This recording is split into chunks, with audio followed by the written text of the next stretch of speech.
తాకట్లో ఉన్న మీ బంగారాన్ని విడిపించి ఆ రోజు ఆన్లైన్ రేటుకి కొంటాం. Sharma gold company.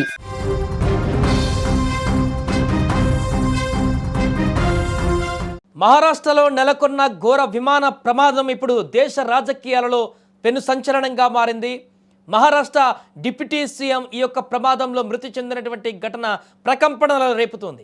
అసలు ప్రమాదం ఎలా జరిగింది, ఏ సమయానికి జరిగింది, ముంబై నుంచి బారామతికి వెళ్తున్నటువంటి డిప్యూటీ సీఎం అజిత్ పవార్ ఎలా దుర్మరణం చెందారు, పూర్తిగా దీంట్లో ఇప్పుడు ఒక అంశం బయటకు వస్తుంది. ఎలా జరిగింది? 8:45 ముంబై నుంచి బారామతికి సభలో పాల్గొనడానికి బయలుదేరుతున్నారు అజిత్ పవార్. ఎగ్జాక్ట్గా బారామతికి చేరుకున్నారు, విమానాశ్రయానికి చేరుకున్నారు. కాసేపట్లో ల్యాండింగ్ కాబోతుంది. మరి కాసేపట్లో ల్యాండ్ అవుతున్నటువంటి క్రమంలోనే 8:45 సమయం మాత్రమే జరుగుతుంది. ఆ సమయంలో విమాన ప్రమాదం ఒక్కసారిగా జరిగింది. అంతా సజావుగా సాగుతుందనుకున్న సమయంలో విమానం ఒక్కసారిగా కుప్పకూలింది. ప్రైవేట్ చార్టర్డ్ ఒక్కసారిగా కుప్పకూలినటువంటి ఘటన ఏర్పడింది. బారామతి ఎయిర్పోర్ట్లో ల్యాండ్ కావాల్సి ఉంది. రన్వేపై విమాన చక్రాలు తాకడానికి కొద్ది క్షణాల ముందు పరిస్థితులు పూర్తిగా మారిపోయాయి.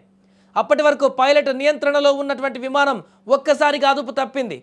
చక్రాలు కిందికి దిగేటప్పుడు సక్రమంగా బయటికి రాలేదా, లేక ఏం తప్పిదం జరిగింది? ప్రాథమిక సమాచారం ప్రకారం విమానం ల్యాండింగ్ గేర్ లేదా ఇంజన్ వ్యవస్థలో ఏదో సాంకేతిక లోపం తలెత్తినట్లుగా తెలుస్తోంది. దీనివల్ల విమానంలో తీవ్రమైన అసమతుల్యత ఏర్పడిందని, పైలట్ విమానాన్ని కంట్రోల్ చేయడానికి ప్రయత్నించినప్పటికీ అది రన్వే నుంచి పక్కకు దూసుకు వెళ్ళిపోయింది. ఆ వేగంతో భూమిని బలంగా ఢీకొట్టడమే ప్రాణ నష్టానికి ప్రధాన కారణమైనట్టుగా అనుమానిస్తున్నారు. రన్వేపై పక్కకు దూసుకు వెళ్లిన మరుక్షణమే విమానం మంటల్లో చిక్కుకుంది. విమానంలోని ఇంధనం వల్ల మంటలు వేగంగా వ్యాపించి భారీ పేలుడు సంభవించినట్లుగా ప్రత్యక్ష సాక్షులు అక్కడ చూసిన వాళ్ళు చెబుతున్నారు. విమానంలో ఉన్న అజిత్ పవార్ సహా 6 వ్యక్తులు మంటల దాటికి బయటపడే అవకాశం కూడా లేకుండా పోయింది. రెస్క్యూ టీం చేరుకునే లోపే జరగాల్సినటువంటి నష్టమంతా జరిగిపోయింది. ప్రస్తుతానికి సాంకేతిక లోపం ప్రాథమిక కారణమని భావిస్తున్నప్పటికీ కూడా డీజీసీఏ రంగంలోకి దిగింది. బ్లాక్ బాక్స్ లభిస్తే తప్ప ఆ చివరి క్షణాల్లో ఏం జరిగిందనేది స్పష్టంగా తెలియదు. ఆ బ్లాక్ బాక్స్లో నిక్షిప్తమై ఉంటుంది లాస్ట్ వర్డ్, ఏం మాట్లాడారు పైలట్ అనేది. దాంతో ప్రమాదానికి సంబంధించినటువంటి ఒక క్లారిటీ వస్తుంది. వాతావరణం అనుకూలించలేదా, లేక విమాన నిర్వహణలో లోపాలు ఉన్నాయా అనేటువంటి కోణంలో కూడా విచారణ సాగుతుంది. వాతావరణం అనుకూలించలేదా అంటే అది గగనతలంలో మరీ ఎత్తులో కూడా లేదు. ఆల్రెడీ ల్యాండింగ్ అవ్వడానికి చాలా దగ్గరలో ఉంది. ల్యాండింగ్ అవుతున్నటువంటి క్రమంలోనే కుప్పకూలిపోయింది. అక్కడ వాతావరణం అనుకూలించకపోవడానికి పెద్దగా స్కోప్ ఉండదనేటువంటి అనుమానాలు కూడా కలుగుతున్నాయి. మరి ప్రమాదం ఎలా జరిగింది? టెక్నికల్ ఇష్యూ ఖచ్చితంగా అయి ఉండవచ్చు అనేటువంటి ప్రశ్నలు కూడా ఇప్పుడు కనిపిస్తున్నాయి.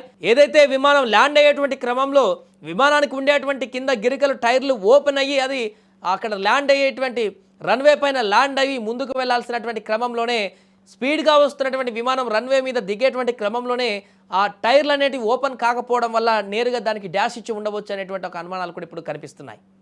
అందుకే బ్లాక్ బాక్స్లో నిక్షిప్తమైనటువంటి అంశాన్ని ఇప్పుడు బయటికి తీస్తే పైలట్లు చివరి వద్ద ఏం మాట్లాడారు, ప్రమాదం ఎలా జరిగింది అనేటువంటి ఒక అంచనా వారికి తెలిసి ఉంటుంది.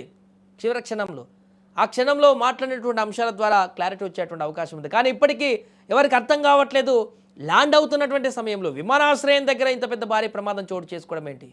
అది కూడా అందరూ అక్కడే ఉన్నారు, సెక్యూరిటీ వాళ్ళంతా కూడా. మంటలు ఒకసారి ఎగిసిపడ్డ క్షణాల్లో, అంటే భారీ ప్రమాదం ఇది. చాలా స్పీడ్లో ఉంటుంది విమానం. హెవీగా ప్రమాదం జరగడంతో తునాతునకలు అయిపోయింది విమానం. అగ్ని అంతా కూడా దాహాలంగా అక్కడ వ్యాపించింది. అందులో ఉన్నటువంటి మనుషులందరినీ కూడా వెంటనే ఆ అగ్నికిలలు అంటేసుకున్నాయి. దూరంలో ఉన్నటువంటి సెక్యూరిటీ చూసి పరిగెత్తుకుంటూ వచ్చేలోపే జరగాల్సిన నష్టం అంతా జరిగిపోయింది. అజిత్ పవార్ అప్పటికే తీవ్ర గాయాలతో కొట్టుమిట్టాడుతూ మరణించినటువంటి పరిస్థితి. ఈ ఘోరమైనటువంటి ప్రమాదం 8:45 ప్రాంతంలో ఉదయం చోటు చేసుకున్నట్టుగా చెప్తున్నారు.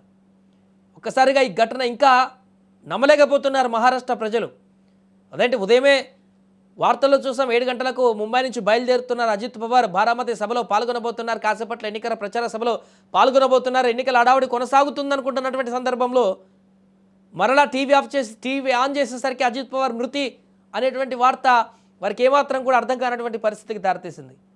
దీంతో కార్యకర్తలు కూడా పూర్తిగా ఏం చేయాలో అర్థం కాక సభకు వచ్చిన వారందరూ కూడా కొందరు ఎయిర్పోర్ట్ వైపు పరుగులు తీస్తున్నారు, కొంతమంది ఆసుపత్రి వైపు పరుగులు తీస్తున్నారు. అజిత్ పవార్కి ఏమైందని చెప్పేసి తీవ్రమైనటువంటి ఉద్రిక్త వాతావరణం నెలకొంది ఆ బారామతి ప్రాంతంలో. అయితే ఎవరు ఊహించినటువంటి పరిణామం.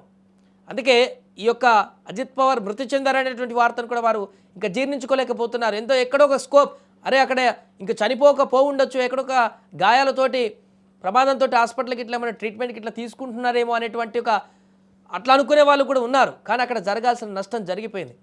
ప్రమాదానికి సంబంధించినటువంటి కొన్ని కారణాలు అయితే స్పష్టంగా కనిపిస్తున్నాయి. సాంకేతిక లోపాలు అనేటువంటి అంశాన్ని ప్రస్తావనకు తీసుకొస్తున్నారు. అది ల్యాండ్ అయ్యే టైంలో అయితే సాంకేతిక సమస్యలు పూర్తిగా సాంకేతిక సమస్యలు ఉండవచ్చు. వాతావరణ పరిస్థితులు ఏంటిది ల్యాండ్ అయ్యే టైంలో మేబీ అక్కడ అంతా 8 గంటల 45 నిమిషాల సమయం, ఆల్రెడీ రన్వే క్లియర్గా ఉంటుంది. ల్యాండ్ అయ్యేటువంటి టైంలో ఒకవేళ వాతావరణం అనుకూలించకపోతే సిగ్నల్స్ ఇస్తారు, కానీ అక్కడ ల్యాండ్ అయిపోయారు. టెక్నికల్ సమస్యల వల్లనే ఇది జరిగి ఉండవచ్చు అనేటువంటి ప్రశ్నలు కూడా కనిపిస్తున్నాయి. ఏదేమైనా కూడా ఈ విపత్కరమైనటువంటి పరిస్థితి నుంచి మహారాష్ట్ర ప్రజలు త్వరగా బయటపడాలని కోరుకుందాం. అదేవిధంగా వరుసగా జరుగుతున్నటువంటి విమాన ప్రమాదాల నుంచి తేరుకోవాలని కోరుకుందాం. గతంలో జరిగినటువంటి ప్రమాద తాలూకా ఘటనలు ఇంకా కదలాడుతున్నా కూడా మరలా అలాంటి ప్రమాదాలు చోటు చేసుకుండడం చాలా దిగ్భ్రాంతికి గురి చేస్తుంది. విమాన ప్రమాదాలు తరచుగా జరుగుతున్నా కూడా తప్పదు విమానాల్లో వెళ్లాల్సినటువంటి పరిస్థితి సమయభావాన్ని మిగిల్చుకోవడం కోసం. ముఖ్యంగా రాజకీయ నాయకులు, బిజినెస్ మ్యాన్స్ వీళ్ళందరూ కూడా ఉపయోగించేటువంటి ఈ యొక్క ఫ్లైట్ జర్నీ ఇప్పుడు భయాందోళనకు గురి చేస్తుంది. సామాన్యులు కూడా అప్పుడప్పుడు ప్రయాణించాలంటే కూడా వెన్నులో వణుకు పుట్టించేటువంటి పరిస్థితికి దారితీస్తున్నాయి ఇలాంటి ప్రమాదాలు. ఏదేమైనా కూడా ఒక డిప్యూటీ సీఎం ప్రాణాలే ఇప్పుడు కోల్పోయినటువంటి సందర్భం వచ్చింది కాబట్టి ఈ ప్రమాదానికి సంబంధించిన పూర్తి వివరాలు ప్రజలకు తెలియజేయాల్సిన అవసరం ఉంది. ప్రమాదం ఎందుకు జరుగుతుందో కూడా వివరించాల్సిన అవసరం ఉంది. విమానాల యొక్క ప్రయాణాలకు సంబంధించినటువంటి భద్రతా లోపాలను మరొకసారి సవరించాల్సినటువంటి అవసరం కూడా ఏర్పడింది.